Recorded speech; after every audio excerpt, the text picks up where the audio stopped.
Hello, so we're going to read through the first chapter of the book of Job. It's been a little bit of time for me to get here. I've been doing some research just to make sure I was prepared. Not sure how helpful that's going to be, but let's go and get into this book. So, in the first chapter, we've got a title in my Bible here that says Job and his family and Uz. So, I don't know a lot about Uz, but I saw that it wasn't super close to Israel. There are some little notes here that I've got in this particular Bible that says that we've got a topic that it's covering the holiness of Job, his wealth, his religious care for his children. In verse 6, it talks about Satan appearing before God to falsely accuse Job, and then leaves to tempt Job. And then in verse 13, Job is in affliction but still blesses God. So, verse 1, there was a man in the land of Uz whose name was Job, and that man was blameless and upright, and one who feared God and shunned evil. And 7 sons and 3 daughters were born to him. Also, his possessions were 7,000 sheep, 3,000 camels, 500 yoke of oxen, 500 female donkeys, and a very large household, so that this man was the greatest of all the people in the East. And his sons would go and feast in their houses, each on his appointed day, and would send an invite to their 3 sisters to eat and drink with them. So it's not clear what days that they actually went to feast, if this was something that was happening every day. I know in my mind I thought 7 sons, 7 days of the week, maybe each son had a day. I think some scholars believe maybe these were appointed days throughout the year that they would celebrate, potentially birthdays. Anyway, it states that they each had their appointed day. Maybe it was a birthday, possible. Not, I don't know that it matters. And they would invite their 3 sisters, and they would feast and enjoy time together. Verse 5. So it was when the days of feasting had run their course that Job would send and sanctify them, and he would rise early in the morning and offer burnt offerings according to the number of them all. For Job said, it may be that my sons have sinned and cursed God in their hearts. Thus Job did regularly. So he's concerned about his children's welfare. So he's without actually knowing anything happened, he was still conscientious enough to want to seek God's favor. So this is kind of speaking back to his character. We're talking about a man who's blameless and upright. So it seems it's part of his nature to go the extra mile, in the things that he does and perceives. So now we're at verse 6, where Satan attacks Job's character. So we're kind of seeing this dialogue between Satan and God. So verse 6, now there was a day when the sons of God came to present themselves before the Lord, and Satan also came among them. Okay, so we've got sons of God, and then we have Satan or Satan. In the Hebrew, that is a name that means adversary or accuser. So if you think of like if this was a courtroom, he would be the prosecutor against Job. And then we've got these other characters, the sons of God. So there's also some debate on who they may be, whether these are godly people, or traditionally this would be held that sons of God were the angels. So in this case, it seems possible that this was a spiritual meeting, and possibly the sons of God were these angels. It doesn't say specifically, but we do get this character, Satan, here. And so Satan is a title like prosecutor or accuser, but there's good reason to believe that this might be an actual name for this character. In the New Testament, which is written in Greek, the name still appears as Satan, which is a Hebrew word. So kind of making it seem as if this is an actual name. So we'll there's, I don't know that there's a necessity to know the difference, but it's just something that's fun to think about. Verse 7, and the Lord said to Satan, from where do you come? So Satan answered the Lord and said, from going to and fro on the earth, and from walking back and forth on it. So it seems at this point, in the narrative, Satan's got access to the earth, at least according to him. He's going back and forth and walking to and fro on it. And to me, it seems like, to cross-reference with some of the New Testament verses about, I think Peter wrote, he said that Satan's like a roaring lion seeking who he may devour. Okay, so there's definitely probably some purpose behind Satan going back and forth. He's looking for something. But that's all he says. He says he's walking to and fro on the earth, and from walking back and forth on it. Verse 8, then the Lord said to Satan, have you considered my servant Job, that there is none like him in the earth, a blameless and upright man, one who fears God and shuns evil? So I think it's important to note that in this narrative, God is the one who brought Job up. Satan didn't come to God complaining about Job, but we'll see what he says about him in the next verse. But it's kind of like God is kind of holding Job out to Satan. I would say going to and fro the earth, what we find out in a minute.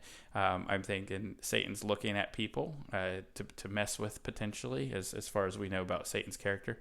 And I'm guessing Job was probably a moot point for him. It was not somebody who he could get to, so not somebody that stayed on the front of his mind as something, so not somebody who's bringing up, because it's just like, if you've got a boundary that you haven't been able to breach, you stop thinking about it after a while, kind of out of sight, out of mind. Anyway, so verse 9, here's what Satan replied.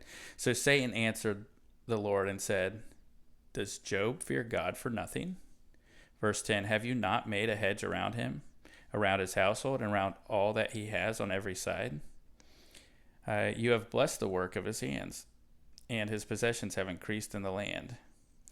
Verse 11, Satan says, but now stretch out your hand and touch all that he has, and he will surely curse you to your face. All right, so it looks like Satan has considered Job. So God asked, have you considered? And Satan gave a pretty detailed explanation of Job's status. He's not able to get to him. You've boxed him in. I can't touch him. What's going on here? Why are you're taunting me essentially with this man? Because there's nothing I can do. But let me tell you something, God. If you would remove your protection, and he specifically says, touch all that he has, and he will surely curse you to his face. Now, I think it's important to note that Satan said, touch all that he has. At this point, Satan didn't talk anything about touching Job physically, like his physical body. If you know the story, you know what kind of happens. But I just wanted to point out that he's talking about just touching what he owns, because the assumption here is, he's serving you for these superficial pleasures that life has to offer, all these possessions. Job's not an idiot. He can see where things are good, and that's why he's doing it. So that's the assertion Satan made, and so it's interesting to see God's response in the narrative here. So verse 12, and the Lord said to Satan, behold, all that he has is in your power. Only do not lay a hand on his person. And I believe that's because Satan initially didn't bring that as part of the bargain. Okay. So God is not going to allow more than, because Satan said, it's because of these things he has that he's worshiping you. So God said, okay, well then do something with those things and see if your statement is accurate. So Satan went out from the presence of the Lord. The next subtitle here is Job loses his property and children. Verse 13, now there was a day when his sons and daughters were eating and drinking wine in their oldest brother's house, which we found out that happens frequently, it seems. And verse 14, and a messenger came to Job and said, The oxen were plowing, and the donkeys were feeding beside them, when the Sabaeans raided them and took them away. Indeed, they have killed the servants with the edge of the sword, and I alone have escaped to tell you. And verse 16, while he was still speaking, another also came and said, the fire of God fell from heaven and burned up the sheep and the servants, and consumed them, and I alone have escaped to tell you. Verse 17, while he was still speaking, another also came and said, the Chaldeans formed 3 bands, raided the camels and took them away, yes, and killed the servants with the edge of the sword, and I alone have escaped to tell you. So we've got fire from God, Sabaeans and Chaldeans. And so what we know is that the Sabaeans and the Chaldeans, they were on the north and south of Uz, I believe, and so they were coming from quite far away. So it's interesting how all this kind of came together. Wonder what they maybe word of Job had spread, and these people were already kind of looking, and then they got that cue to go from Satan, it seems. And then we've got this fire from God, these natural elements coming down and destroying things. In verse 18, while he was still speaking, so at this point, Job hasn't got a chance to catch his breath, and he continues to get these reports. Another also came and said, your sons and daughters were eating and drinking wine in their oldest brother's house. Verse 19, and suddenly a great wind came from across the wilderness and struck the 4 corners of the house, and it fell on the young people, and they are dead, and I alone have escaped to tell you. So it seems that even as children were taken, a big wind came and knocked this house down on top of them. This servant has come. There are some people who interpret this that it even though this servant is saying they're dead, at the end of the story we find that things are restored to Job, and that there's a possibility maybe his children didn't die.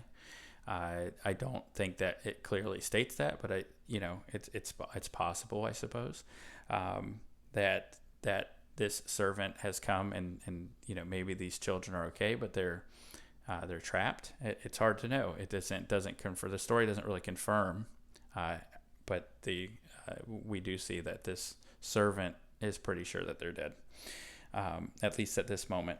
Verse 20, then Job arose, tore his robe, shaved his head, and fell to the ground and worshipped. Verse 21, he said, naked I came from my mother's womb, and naked I shall return there. The Lord gave, and the Lord has taken away. Blessed be the name of the Lord. Verse 22, in all this Job did not sin or charge God with wrong. So I think that's also important to note that getting all this terrible information, Job's first response is to gain perspective. He goes back to a time that he had nothing. When he was born, he came into the world with nothing, and he's going to leave with nothing. That's a reality. So that's a reality for all of us, whether we like it or not. And so how that happens maybe shouldn't take priority. So at this point, Job is still looking at God and saying God is, deserves to be blessed. And so I think that's an important piece of his character that Satan wasn't banking on.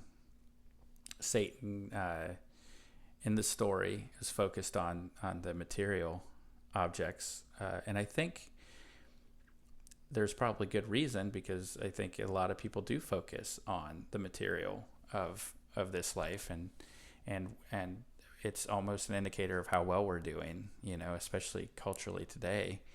We want to do well for ourselves, and if we are, we feel like we're doing pretty good. I've got this and I've got that. This story seems to indicate otherwise, or at least Job seems to indicate otherwise. He seems to indicate that the more precious use of our time is to focus on worship and honor God, and that everything else is secondary. So this is important. Job is a book that a lot of people look at to try and decide, why do people suffer? I don't know if that's the best approach to this book. I've heard other people state that no, it's not necessarily suffering. It's why does a righteous person still serve God even when everything's taken away? So that maybe that book is answered. This book is answering that question, and I think both have merit. Both of those assumptions. There's lots of questions about God's justice and how can a just God allow this, and those get addressed by God at the end of the book. So when we get to there, we can talk more about that. So it's definitely a book. I don't specifically think it goes into the reason. There's a lot of poetry in the body of the book. We've got these the setup at the beginning and the end. We've got like a prologue and epilogue, but we've got the body. There's as the wise men or Job's friends who are very wise are talking to him. They're speaking in poetry apparently in the Hebrew, and so there's question over whether this book is depicting an actual historical event, or if it was just if it was like a true story, but it was kind of brought out in a way to make it more literarily palpable. So it's a lot to think about and how things are coming across. Or did these men just talk that way and that's how it was recorded? There is no, as far as I know, there's no known author for the book. I'd like to think that maybe there was some speculation about an author, but I'm not sure. As far as I know, there's no agreed upon author. There's no setting really given for the book, but we do know, I think, from the age given, and we'll get to it later, but Job, after all this happens, I want to say something like 135 years, or he's living close to 200, I guess. And so because of that, a lot of people are thinking it's kind of around the same time of Abraham, or sometime between Abraham and the exile to Egypt. So those are just some things maybe to look into or to research. But definitely an interesting book. I think it's very interesting that there's a spiritual element that's we get to kind of look into with this conversation with God and Satan. And I think we see the response of God. He's very specific in how he's answering Satan. Satan made an assumption and lowballed it. And he said, just if you can just take away his stuff, and it seems like that included his children, then he's not going to worship you. And that's exactly what Job did. He did worship. He didn't do as Satan thought. So we'll get to find out more in chapter 2. So I look forward to reading through with you. I hope you end up enjoying this video, and I hope you are able to get into the next chapter when I do it. All right, thanks.